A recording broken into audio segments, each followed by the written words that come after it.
Hi, this is Glenn Fleishman for TidBITS. I'm going to do a little bit of a live walkthrough of ScreenFlow by showing you how I actually use it while I'm in progress of editing a ScreenFlow document. So here's a presentation I'm working on for a walkthrough of Airport, and you can see I've got a scroll bar here. You hear my voice.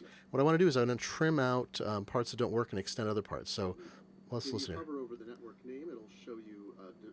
See, I don't like that audio, so what I'm going to do is I'm going to scroll this way, and then I'm going to find scrub. I can drag this back and forth.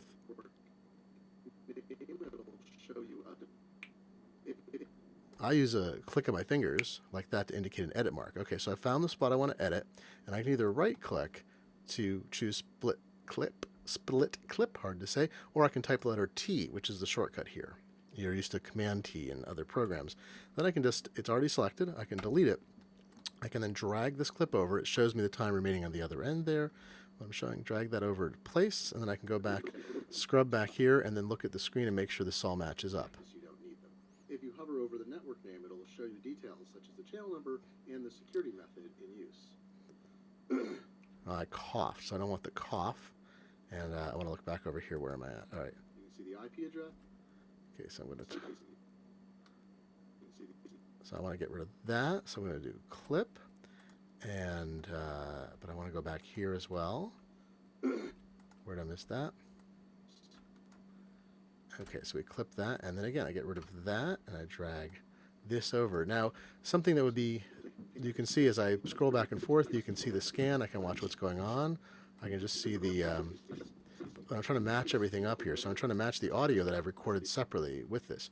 Now, let's look at some more fancy features too. So this is just some basic editing. This is something you'll remember from iMovie or other programs. If I go back to the beginning, I've set a title. If I click on this scroll, there's a magnifying glass, I can shrink it down so you can see how much editing I've done already. Got a lot more to go. It's a long presentation. So you look, wow, I recorded a lot of audio.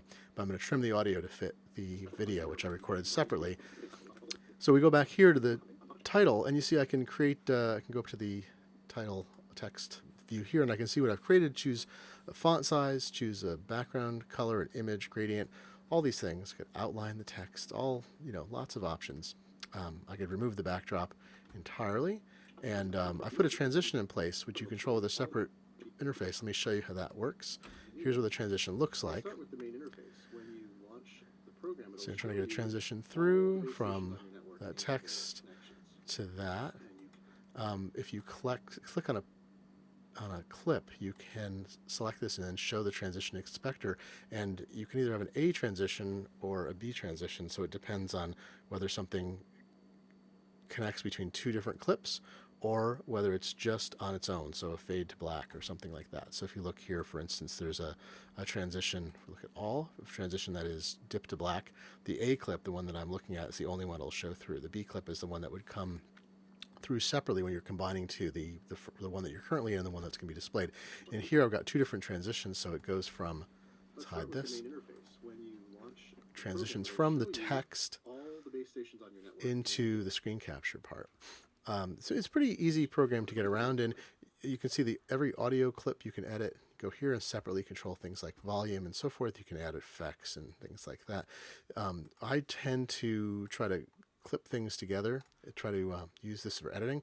One useful thing when you're editing is that you can add freeze frames to the screen capture. So for instance, if you're trying to talk about something here and there's not enough time, right? Like I need to show this longer. Well, I'm doing a screen capture, so it's a static thing. There's nothing going on in the background. I can split the clip. Now I can split by clicking. If I click this marker at the bottom, by the way, it splits all of the clips. You see how they're all split the same split point? Now I don't want that. I want to clip just this one track. So it's selected, shown with the yellow background. I can Command or Shift click to select multiple clips at once, but I just want this one. I hit T, it just clips this one here. It splits it in part, and then I can drag this a little bit out of the way. I can select this clip, I'm right-clicking, and add a freeze frame, and it creates a new frame that is exactly the last image that you're looking at there. You see, at the whatever's at the record or the playback head, you'll see, and so I can use that to extend the time and make the audio match. I'm going to undo that. It has multiple levels of undo, which is always very nice, so you can back up and get back to where you're at. You can also add lots of other kinds of things, including callouts. So if you want to identify something and not just the mouse movement that's on screen, So let's add that call out action. And you see I can put it, move the playback head so you can see where it's at. And this lets you highlight something you're trying to show on screen. And I can make either the window that's selected, see how nice that is, or I can draw a space, but for the foreground window. So as I go over that, instead of showing you the whole screen, I can show you just the part that's being selected. See, isn't that nice? It keeps track of all the windows here and crops to them so that you can see just what you need to see. It's pretty slick. There's a lot more to investigate in ScreenFlow. This is barely covering the surface of it, but it's a very easy program to master the basics of. And then as you go on over time, I think you can learn more and more about the pieces. They run webinars and have other kinds of online help, which I urge you to consult as well. It's a very rich and deep program, and the idea of doing a screencast or a screen recording isn't to produce one perfect thing the first time through. What ScreenFlow lets you do is edit something as sophisticated as a movie using controls you're familiar with, but making it as easy to do as drag and drop and click operations. And I think you'll enjoy it. I think it's worth the price if you have to do this routinely, because it takes so much less time than anything else you could do in an editing environment. You could do this all, replicate it all in iMovie or with other programs and record different sources and then put it all together.